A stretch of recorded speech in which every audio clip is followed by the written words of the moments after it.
All right, world, I have a dilemma.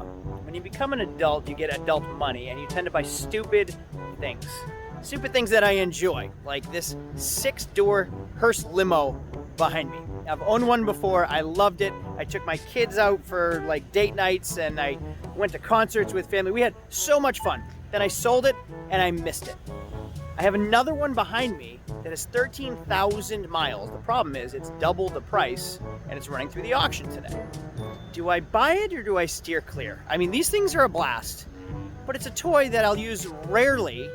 Is it worth the money? Today's video is gonna run through the auction and we're gonna find out if I buy it or not. My name is Craig from Flying Wheels. Let's get going. I love auction day for the hunt. Like, there's usually some fun toys here. I love to search around, and it's a big sale day, so there's a lot of buyers here, unfortunately, but there's a lot of cars too, including this Mustang I'm walking over to right now. That is most definitely a wrap, but I really like the color. Carbon fiber hood. It is a GT, 69,000 miles. I like it, kind of don't like it. Looks like a cheapy body kit, but I still do like it. Handshaker, yes, it is a handshaker. Oh, wow, look at that. That's what you see every time you open the door. No, thank you. On a similar topic of limos, I've owned several high-top vans. This is a handicap van, but I've owned the high-top limos with like the rear bench seat that folds into a bed that has held. That is so much fun. The most fun toy, like secondary vehicle I've ever owned. Matter of fact, I almost named my son Van. I'm not going to tell you why. Hey, here's a cool car. Jim Carrey drove this in Liar Liar. 1997 SL 500. This car has 20,000 original miles. 40th anniversary Roadster. Wow. I know these were like expensive, nice, luxurious cars. They just don't do it for me. I feel like they're still, even with 20,000 miles, will be problematic for me. All right, world, this is a 2005 Cadillac DTS 6-panel limousine. These are usually like processionary limos, meaning like the family goes in here behind the hearse to funerals. But then they retire them because they age out and the funeral homes get new ones, and then they go to the auction where I then make the stupid decision to purchase it. Now the cool thing is they're company vehicles at funeral parlors, so they're typically maintained pretty well and driven like minimally. This car has 13,000 miles with a clean vehicle history report. It was owned from 2005 from the original owner till just recently when the dealer took it in. Now it is brand new. Why? Because every time a family gets in it, the funeral home wants it to be perfectly clean for them. So it gets cleaned every time it's used. And they obviously don't want it to break down, so it gets maintained regularly as well. Now it has 2 seats in the front, it has 3 seats in the middle, and it has 3 seats in the rear. So it's only an 8-passenger, which is technically like it's as useful as a Suburban. But the coolness factor, is that the right word? Is pretty high on this, or some other adjective. I'm gonna call it coolness factor. Now this car is really, really comfortable. I went to my high school reunion last year in one of these things, and I picked up all of my friends. I surprised them with it. They had no idea I was picking them up in it. I kind of picked them up in a limo, kind of. And then someone came by my shop and made me an offer I couldn't refuse. I mean, the car was kind of aging out. It was a 96. It was getting old. It had an exhaust leak. You know, I didn't want to put the time and the effort into a toy that was just sitting. So I sold it, and I've missed it ever since. Now here is an even cleaner 13,000 mile one that I kind of want again.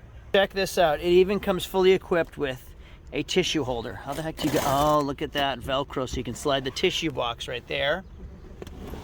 We have full center console right here, and it is just, I mean, perfectly clean.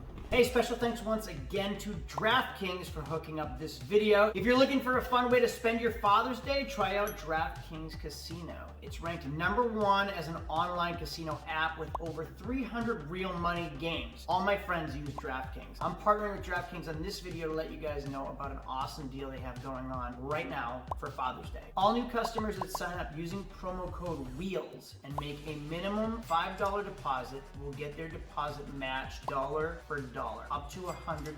So that's right, you enter $100, you get an extra $100 in casino credits, plus an additional $10 in casino credits. Over 175 slot games for you to choose from, including your favorites, and an assortment of DraftKings exclusives. There are so many ways to have fun. If casino isn't yet available in your state, check our DraftKings Daily Fantasy app where you can win cash prizes all season long. Head to the DraftKings Casino app right now. There's a link down in the description if you want to try it on iOS or Android. And remember, when signing up, use code WHEELS. Thank you very much, DraftKings, and everybody out there, go enjoy it for yourself. Hear me out. We could just buy a miniature but not full-size mini school bus, like a half-size school bus. I've never seen a not so short bus before. 2011, 60,000 miles. Oh, this brings me back to my younger days. You get in trouble, you get forced to sit up in the front instead of in the back. We can shoot paper clips off an elastic, back at all your friends in the back of the bus. This one actually has seatbelts too. This could be a lot of fun. Hit the button right there. Electric doors. What has the world come to where we have electric doors instead of doing this for every passenger, for every bus stop? So many buttons though. This would take me forever to learn how to drive. All right there's a 1984 380 SL, original one owner car with 114,000 miles. That's pretty neat. And what's cool about those cars, they're pretty classy. They're elegant, they're timeless. You can buy an 84 Mercedes and like park an extra brand new Mercedes, and it still can fit there. You know, it fits in. You can take it to whatever, some type of luxurious gala. It's a regatta gala. It's like a sub $10,000 car, probably under $8,000. That's why I like those. All right, I don't know what it is about me that loves this stuff. I'm constantly looking for something to ride in luxury, in the masses. Like I want to drive around a bunch of people in comfort and style and have a good time. Coach bus. Check out the size of this coach bus. I don't think you need a CDL for it if it's privately owned. Now imagine you're my friend. We're going to a concert and I pull up to your door in this thing with me as the driver, and this is what you get to take to a concert. Now I keep saying concert. I go to a lot of concerts. I love music. My wife loves music. We have a house up north by the lake that has a giant venue, and I buy like my year's worth of concerts early in the year, and then we go almost every single weekend. So in this conversation, this video, I'm constantly saying, oh, I take this to a concert, take that to a concert. I go to a lot of concerts. Now think of this bus. Probably don't need more than like 12 seats. So 2, 4, 6, 8, 10, 12. So we'll stop here and remove all of these seats. Just put couches or maybe like a bar or something. I don't know. It already has the televisions. I just think this would be so fun. I don't know if you need a special license to be driving it around. What is a 2007 coach bus with 267,000 miles worth? No idea. What is that through those cars? Don't do it, Craig. Is it still here? Don't do it, Craig. You don't want it. You do want it. You don't want it. This is a 2003 Audi RS6 twin turbo V8. I think these are manufactured in Germany. Super, super rare car with Recaro seats. This is a twin turbo V8 all-wheel drive, 4.2 liter V8 all-wheel drive, 450 horsepower that just goes. This car is incredible. I hate Audis. I made videos about I hate Audis. I hate them and I love them. Listen to this, ready? I know this car doesn't have cats. Jeez. Come on. And I bet this car's under $5,000. 450 horsepower for under $5,000.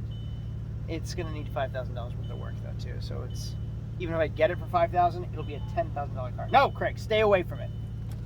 But look at that wide body. Oh, and before we go into the auction and start bidding, I want to give an honorable mention to two vehicles. This right here is a 2021 Toyota Supra, like GR, right? I don't know what GR stands for. I think that's what it is. Yeah, GR. See that right there? What does GR stand for? This car, I got to do a ride along on a track day in one of those at the Mecum auction, Barrett-Jackson auction in West Palm Beach like a month ago. Unbelievable. The car blew my mind. It was way better than expected. Like, it exceeded my expectations. That Supra was so much fun on the track, even in automatic. And then last but not least, a 76 Triumph. Is this a Spitfire? Is this a TR7? I was told by my father the TR8 came with a V8, a small V8. This is a 4-cylinder. What kind of Triumph is this? Because it is mint.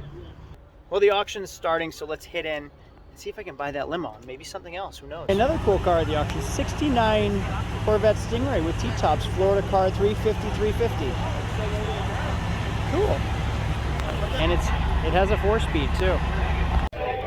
I don't know what I was expecting. That 69 Corvette went for way more than I thought it was going to be. I was thinking like 12, 13, 14,000.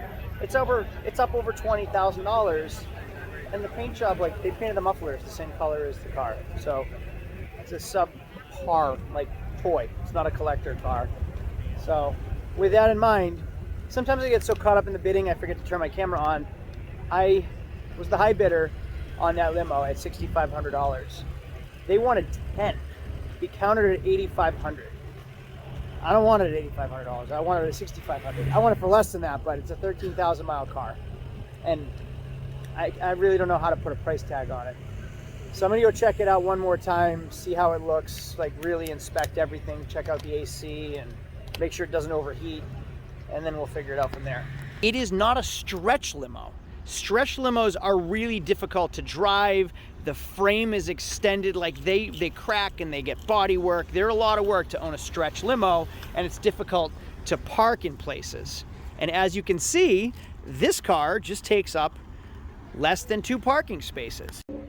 I've actually taken mine through the Chick-fil-A drive-thru with my family. So like you can use it everywhere. It's just slightly longer than a Suburban is, so it's not that difficult to drive. And when you pull up places in it, it is hysterical. People really enjoy it. Not to mention, it has strobe lights. Now I've had it running for a while and it is not overheating, which is great. It does have a CD player. Original books and manuals are in there. Oh, I wonder if the Monroney label is in here with the window sticker. Unfortunately, no window sticker, but I paid $3,500 for mine 2 years ago. I kept it for a year and loved it, and then I sold it for I think $5,000. I think the seller wants $8,500, and I'm pretty sure he's going to take $7,500 for it. A few minutes later. All right, so the auction is over. I put the high bidder at $6,500. He would not sell it. They want 10 grand. 10 grand is just not happening. There's no way I can spend 10 grand on a toy like this, even though I spent double, triple, quadruple on toys before. I can't do that on a limo, or can I? No. The owner came out to me. It was traded in to the Cadillac dealer from the family member that owned the limo company. We settled on $7,250. He came down to $8,500. I was at $6,500. I said $7,000. We're at $7,250 plus auction fees. I'm gonna own this thing for like $7,600. I don't even know if that's a good deal, or I have no idea. Isn't any Cadillac with 13,000 miles worth $7,750? Must be. I mean, I should always be able to get my money back. I'm gonna go in the auction now, get my printout slip to see what it actually cost me. Now here's how it works. I went into the auction block. I was the high bidder. He said absolutely no way, he wants 10 grand. I'm the high bidder at $6,500. They have 2 hours to like come back, think about it, see how their day goes. Maybe they made money on other cars and they can renegotiate, come back with a counter offer at like say $8,500, which is what he did. I still said no. He came out to me, he sold me on the car. We checked all the buttons and the air conditioning and everything, and we got together at $7,250. So that's how pretty much the auction process works. If it goes through the block and doesn't sell, you can still have time to renegotiate after the auction. All right, 2005 Cadillac Professional Chassis is what it's called, with 13,091 miles. It paid a whopping $7,550 for it. 13,000 mile car for $7,500. I don't even know if that's a good deal. Is it? Is it a good deal? Is it not a good deal? How do you put a price on something like that? Well, the auction is over, and I am the proud new owner of a 2005 Cadillac Hearse limo. And I'm looking forward to it. I'm really excited about it. That's what I love about auction day. I never planned on buying a Hearse limousine, and I did. I came here today with an open mind, and I'm leaving with a smile. Some days, not so fortunate. I'm gonna drive this thing, and I'm gonna have some fun with it. Summer is like right around the corner, and I'm gonna have a good time. I'm gonna take this thing back to the shop. We're gonna go through it. We're gonna make sure it's safe, and then we're gonna make some more fun videos with it. So if this video was entertaining, informative, educational, thumbs ups, like right down here. A thumbs up is always appreciated. If you love the auction videos, hate the auction videos, like things, love things, tell me in the comments. Hate things, whatever. Tell me in the comments. I read them. I appreciate it. And then if you like the channel in general, to hit subscribe, you get to see more of this stuff. So thanks for watching. I'll see y'all later. Adios.